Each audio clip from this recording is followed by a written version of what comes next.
think this is streaming. Yes, it is. Good morning, friends. Good morning. And how are you today?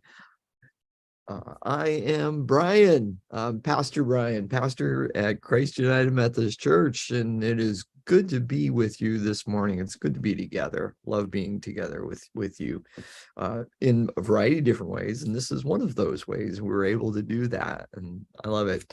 Through PB Reads the Bible. And yes, we have returned. I know some of you have been waiting and waiting for me to return. So thank you for your patience. But we're back. A new year, a new Bible lesson, a new book of the Bible to look at. And we're going to be looking at Paul's letter to the Galatians. We're going to be looking at Galatians for the next few episodes. 5, 8, 20, I don't know. It'll depend on how quickly we're able to move through things. Today is probably going to be mostly context and background. Don't want to keep you here for too long as we do that. But this is episode 1 on our journey through Galatians, and today is Tuesday, January 10th. So as a reminder, it may not be a reminder because maybe you're just joining us for the first time. If you're joining us for the first time, awesome, wonderful, good morning, great to have you with us. We do this in the mornings at 9 o'clock, and slight change to our pattern. We're only going to be doing it on Tuesdays and Wednesdays. So that I don't get a little overwhelmed sometimes. So Tuesdays and Wednesdays only. So today and tomorrow, these seem to be the best days for me to do this kind of thing. So great to be here, and yes, wonderful. Check in, let me know you're watching, because like I've mentioned before when I've done these things, and again, you may be new, which is awesome. But Facebook only gives me a number of people, and I like to know who it is, who's watching. So go ahead and check in, even if you're not watching live. If you're watching the recording at some other time, still go ahead and check in. And I see we've got one there. Ron, good morning, Ron. Present. All present and accounted for, sir. Good. Glad you're with us. Excuse me. John and Cindy checking in. Great. Wonderful. Good to see you folks as well. This is wonderful. And yeah, if you're not able to join live, still check in. Let me know you're there. And also live or if you're watching it in the record, if you've got questions, if I say something or don't say something, whatever, or you've got an insight you want to share, go ahead and post it. I go back in a couple times between sessions and try to catch up on things that I might have missed. So if I see a question or comment there, I'll try to answer it or make reference to it when we get back together. Good morning, Cheryl. Oh, Ron, great on the days. I may be able to remember more of what I learned. Oh, okay, because it's just those 2 days. Good. Good to hear. Good to hear. Where was I? Lost. Excuse me. So yeah, Tuesdays and Wednesdays only. We're a small group, folks. We're a small group. And what a small group does is share life. We share life together. So use the comment section to interact with each other as well as with me, and put on there what you need prayer about, and we can keep each other surrounded in prayer and lifted in prayer throughout the weeks, including days that we're not actually together doing this. Just because it's not Tuesday or Wednesday doesn't mean we don't pray for each other. So we continue to do that. Put that in there. And when you've seen God, let us know where you've seen God. Oh, well, although yeah, that's my ending, but that's all right. Been a while since I've done this, right? Been December, almost 3 whole months since our last session. Actually, it's probably been 3 months, and almost to the day since our last episode. But yeah, this is PB Reads the Bible. What is PB Reads the Bible? Again, in case you're joining us for the first time, welcome. Great to have you. It's this time when we get together and me, PB, reads from the Bible. But I don't just read the Bible, try to help you understand the context, and I try to help explain what's actually being said, you might say, and or what scholars believe is being said and being addressed, and why and what it means. To help you answer that so what question, because that's an important question to answer. It's an important question to ask, and it's an important question to answer. Excuse me. I think I got a little head cold coming back at me again.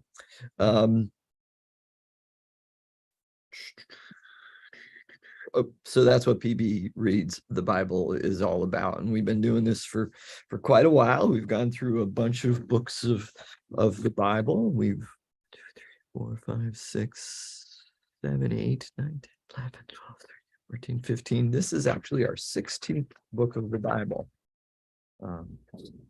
We did First and Samuel, and I am counting them separately, even though they're actually one book in the Hebrew Bible, and we treated it as one book. We don't like to separate that. Anyway, but we're here for Galatians. We're here for Galatians. Now, the letter to Galatians isn't all that large. I don't remember offhand. It's 6 chapters, 8 chapters, something like that.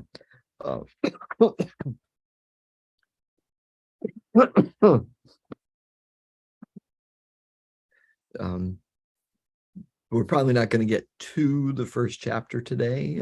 Maybe we will. I don't know.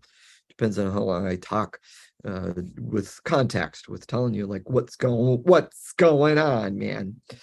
Because that's what we're going to start with first. The letter to the Galatians was written by Paul. Well, at least we're fairly sure of that. It's one of the universally accepted letters of Paul. There's a bunch of letters, of epistles in the Bible that are attributed to Paul. Some are definitely his, we might say definitely his, universally accepted as his. Then there are some that are mostly accepted as being his. And then there are some that we might say only certain groups or certain people believe are written by him, because they're very strict in their understanding. But when we look at a bunch of the things in those letters, they don't sound like Paul. They use different language than Paul. They address concerns that Paul never seemed to address. They address concerns that weren't concerns for the church in the first century. They address concerns that became concerns for the church in the second century. So they seem to have been written by somebody else. But Galatians is pretty much universally accepted as being one of Paul's letters, actually written by Paul. And it's important to remember that this was written by Paul to a certain group of people at a certain time, right? This would have been in the 60s and not the 1960s, the 60s. The churches in Galatia. Now, where is Galatia? Or what are we talking about when we say Galatia? There's confusion about that, because the term can be used to describe a couple different areas, and Paul never mentions the churches by name. He says the churches of Galatia or the Galatian churches, but he never uses an actual town name. So I'm going to share my screen, show a picture, a map, and we'll try to go over this a little bit with you. Okay, you can see here, it says Galatia right in here, right? It says Galatia right in there. Which, and we can see this, this line here, and this line over here seem to be separations, right, between different things. We've got Cappadocia, Cilicia, Pamphylia, Lycia, Pisidia, Phrygia, Asia. And this isn't, don't think of Asia as the continent. This would be considered Asia Minor. This is actually, parts of this anyway are modern day Turkey. And we've got Tarsus down here in the lower right. Right. You'll also notice here's Antioch over here to the right, to the lower right, but there's also an Antioch right over here to the west, we might say, over in Pisidia. It's because there were two Antiochs. There's two different ones. This is the Antioch in Syria, north of Israel. And this is a different Antioch. But although Paul presumably actually went to both places in his travels, and Tarsus is where Paul was born. But anyway, Galatia, and see, you would looking at this map, we would think that Galatia is this whole area, right? And at some point, it kind of, in general, did. Galatia itself, the ethnic area, we might say of Galatia, was the northern part. Was really just this northern part, kind of like from here, like Tata up would have been Galatia proper, or the ethnic area of Galatia. This lower area, Lycaonia, also known as Iconium, that's the big city, we might say, there, Lystra and Derbe. If you followed along when we were doing Acts of the Apostles, those names might sound familiar. And, I think when he talks in Corinthians, he might mention some of those places. Anyway, I digress. Those names might sound familiar. They would be southern Galatia, Oh, Paul doesn't say southern Galatia. Paul says Galatia. And although this whole area was often referred to as Galatia, many scholars would think that Paul is probably referring to Galatia merely talking about the ethnic area of Galatia, which would have been the northern section. Could he have also been addressing some of the churches in some of these southern cities, towns? Yes, he certainly could have been, but it seems to make more sense that he was talking about just this northern section. It was actually the emperor who declared, and I forget which emperor, who declared these lower communities to also be parts of Galatia. And so we don't really know if Paul would have accepted that or not. All right, I'm going to stop the share and go back to, you have to look at just a big picture of me rather than the small one. Okay. So we know we've addressed who wrote the letter. That would be Paul. And we've addressed who Paul wrote it to, and that is the churches in Galatia, which is Asia Minor, modern day Turkey. And now we're going to talk about, and we know when. It was, in the 60s, first century 60s. So we know that. So we've got the who from, the who to, and which would also kind of be the where this is taking place, and the when. Another big question, though, would then be why, right? Why did Paul write this letter? Oh, hello, Maureen. Good to see you here with us as well.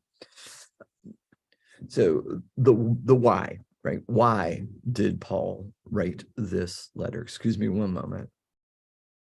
Just need to clear something out. Again, if you see me looking to my left, and especially if I'm looking up, I'm looking at the computer screen, the monitor of one of my computers to see what you're doing, what you're saying, in case you're making any comments, questions, and for when you're checking over. And if you see me look down or something, I might be checking on my phone, because sometimes folks are texting me because for whatever reason they can't put a comment on Facebook. Also, know that if you ask a question or put a comment in there and I don't address it before we end, it may very well be because Facebook didn't let me see it, because sometimes they don't show up until after we end our live session. Anyway, so why did Paul write this letter? The churches in Galatia were most likely founded by Paul. Certainly seems to be the case based on what he writes here in this letter, as well as knowing from Acts, like some of the places where he went to, it, you may say it makes the most sense. These churches were made up of what we would say pagans. They were not Jewish communities. Many of the churches that Paul started and founded, he always tried to start anyway with Jewish communities. But these churches in Galatia were not. These churches in Galatia were pagans, and Paul brought Christ to them. Paul preached Christ to them, brought them the gospel. Okay, so that's how this is different from some of his other things. If you went through Romans with me, you'll remember that the problem, most of Paul's letters, he wrote them because the churches were having problems, or Paul identified a problem that he saw them having, even if they didn't realize it was a problem. And in the church in the book of Romans, that problem was Jews and Christians, Jews and Christians. They were both Christians, but Jewish Christians in the church and Gentile Christians in the church were having some issues. And so Paul wrote that wonderful masterpiece to unite them, because he saw them being one family. If you did Corinthians with me, why did Paul wrote the letter? Because of a problem in the church and some issues in the church. The issues there weren't, like Jewish Christian, pagan Christian. It was an issue within the church, as far as some people feeling better than others, and there was a lot of judgmentalism taking place, and there was hierarchy being created, and Paul wanted to tear all that down. So he was angry, and this is again an angry letter. Paul writes when he's angry. You shouldn't write when you're angry, right? Have a Snickers bar, Paul. He was writing this letter because he's kind of angry. I'm sorry, Gentile different from pagan here? Well, Gentile, that's an excellent question, Cheryl. Gentile would be anybody who's not Jewish.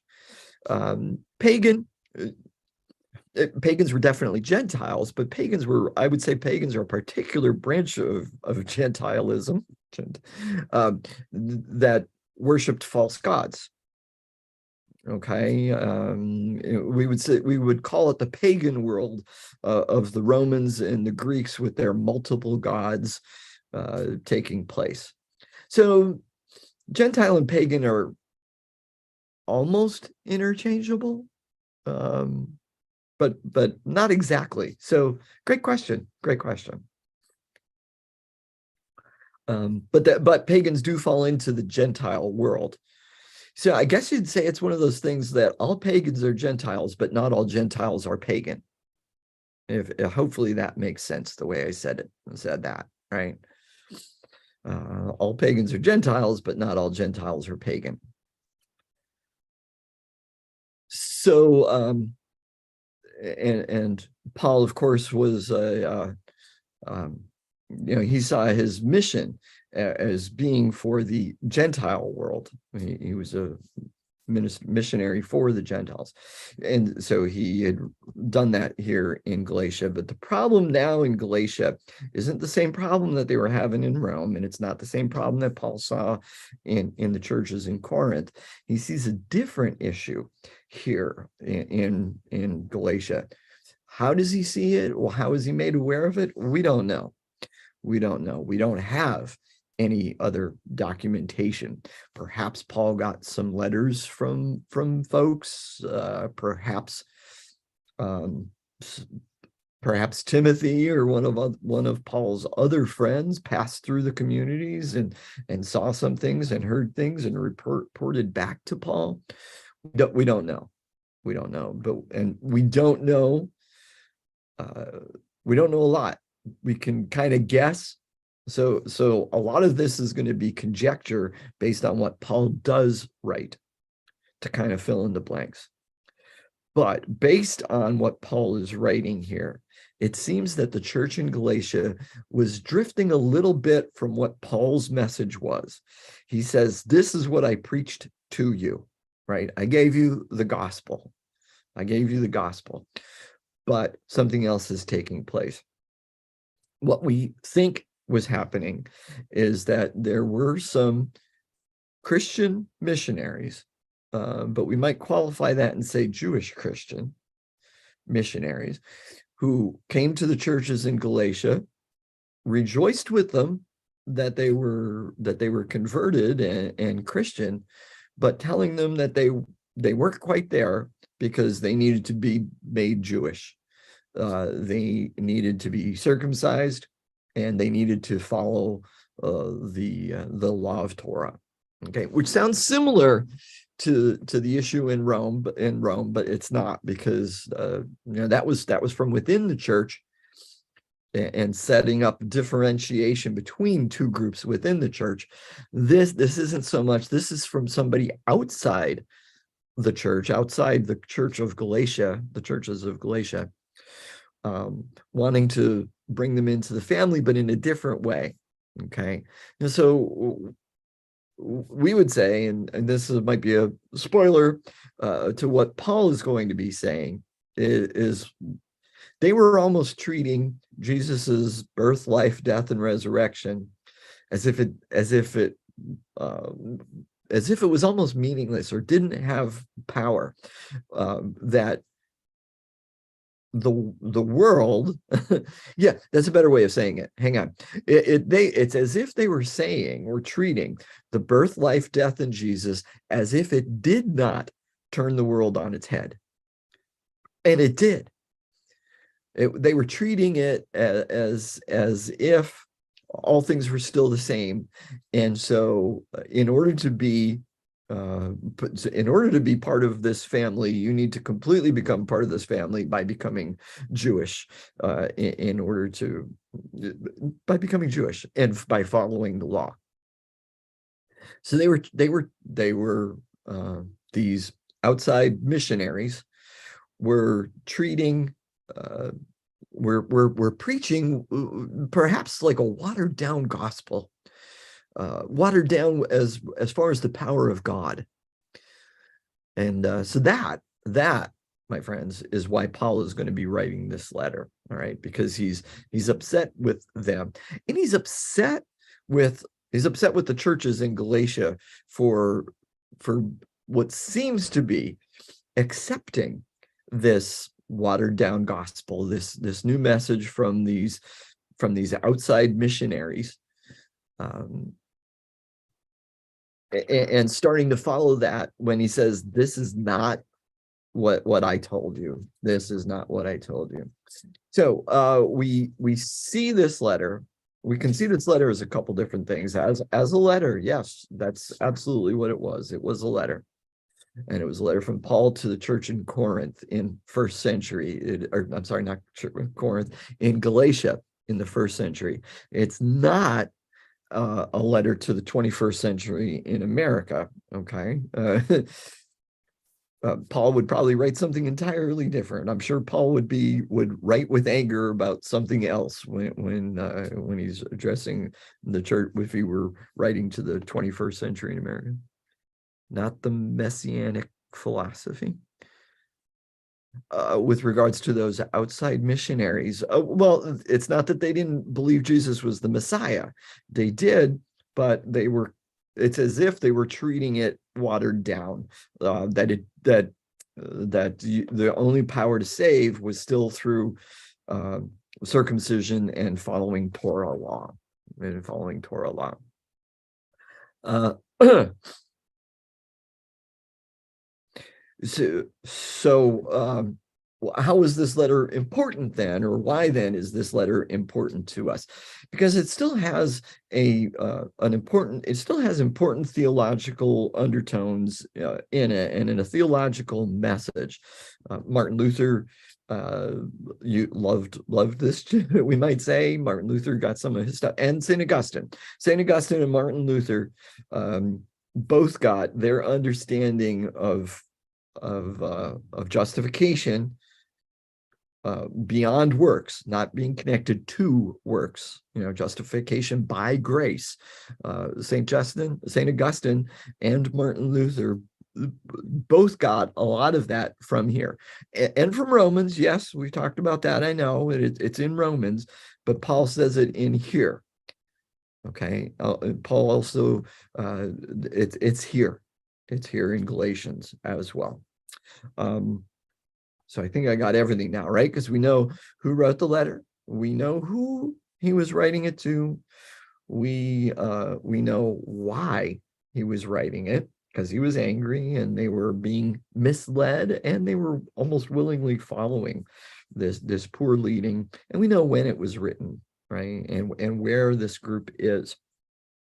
Yeah, I said, and that might sound, I don't know, almost sacrilegious to say that this is a letter Paul wrote to the first century church, not to the 21st century church.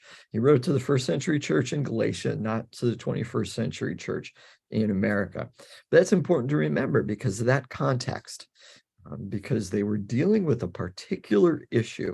We can still see stuff in here. We can still gain some understanding of theology. And more importantly, we can see what kind of struggles that first century church was having, and perhaps be encouraged and hope-filled about the future of the Christian church by looking at the past of the Christian church, not following exactly, word for word, because again, I think Paul would say something different today. Adam Hamilton speaks about it this way. He said, I have a friend who's got a son and a daughter. And he said the son likes to just enjoy life and kind of bops from job to job and takes off a lot of time and does this and that and the other thing. And he said, and his daughter, his friend's daughter, is, we might say, a workaholic. Just very, very driven to get ahead and very driven to do stuff, and does not take off a lot of time. He said, my friend would not send both of them the same kind of letter, the same kind of message, because the two of them are in different situations. He said, my friend would probably send his son a message saying, hey, I love you, kid. And I love that you enjoy life and stuff, but it's time for you to become a grown-up, right? The daughter doesn't need to hear that message. The daughter needs to hear a different message. I love you, I care about you, and I don't want to see you overworked, and I want you to make sure that you are enjoying life. Stop and smell the roses, kind of thing. That makes sense, don't you agree? And I mean, if you thought for yourself, if you were writing a letter to two very different children of yours, or two different friends of yours, two different relatives of yours, you would write the letter differently and have different messages, and the one message isn't good for both. Well, the same thing for Paul and for the churches. Paul was writing a letter to a particular group of churches in Galatia at a particular time. we can get stuff out of it. It's still important to read it and understand it, but it's also important to understand that it wasn't written for us. It wasn't written for us. All right. And oh, I see 9:30 on the clock. Yeah. So I think that was enough for us for this morning. This whole background and understanding of it, and hopefully all of that makes sense. And if not, it will make sense. I hope it'll make sense to you as we move forward. And we'll be back at this tomorrow. Okay. And I promise we actually will read from the book of Galatians tomorrow. Not sure how much, at least part of chapter 1. So, my friends, thank you for joining me today. Thanks for gathering together. Thank you for taking time out of your busy days, whether it's at 9 o'clock on Tuesday morning or 3 a.m. on Wednesday morning, or whenever you're watching the video from this. I pray that it has been beneficial for you, that you've learned something or relearned something, and that you'll feel connected better to Scripture and to God, that it will improve your discipleship as you go about your days, not just today, but every day, including days we're not gathering to talk. Keep your eyes and ears open to everything that God is saying and doing in your life and in the lives of those around you. When you hear it, when you see it, do 2 things. Say, thank you, God, and then tell somebody about it, including me. Love to hear it. Okay. Until we meet again, my friends, be blessed. Be blessed. Bye.